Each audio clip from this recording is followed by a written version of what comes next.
Lessons in respect. Synopsis: in a prestigious but old-fashioned school in a wealthy American suburb, a strict and subtly racist teacher, Mrs. Caldwell constantly singles out a bright black student, Jamal Carter. She belittles him, questions his intelligence, and undermines his achievements in front of the class.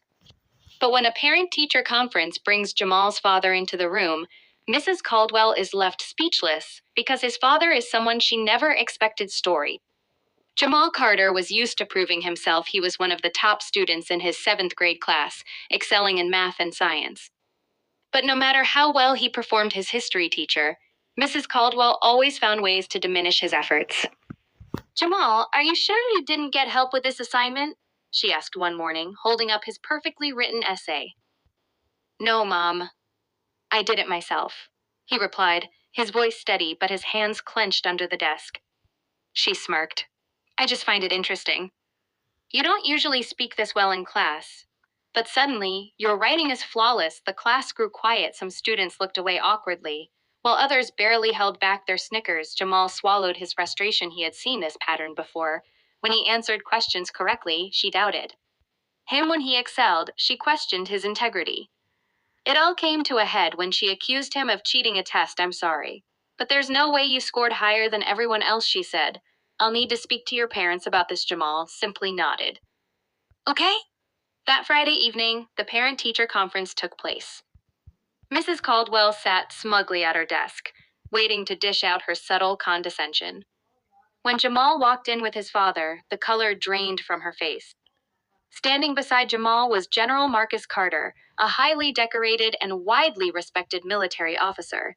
His name was known across the country for his service leadership and intelligence. Mrs. Caldwell stammered, "General Carter." "Yes, that's me," he said in a firm but calm voice.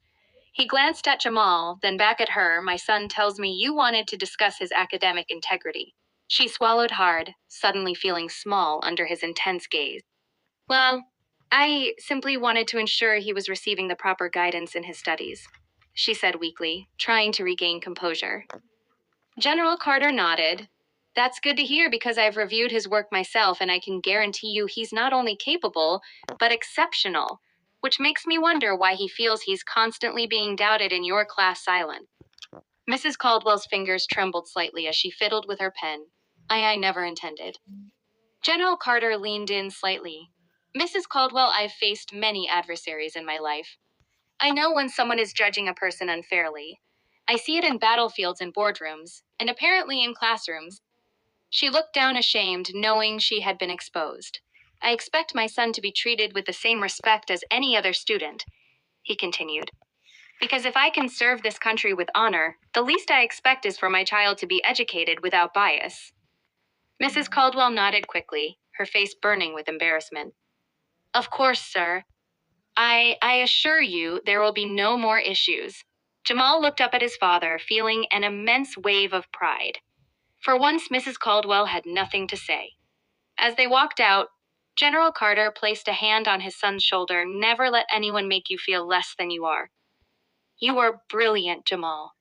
And don't you ever forget it." Jamal smiled. In that moment, he knew no matter how many people doubted him, he would keep proving them wrong. And Mrs. Caldwell? She never questioned Jamal's intelligence again.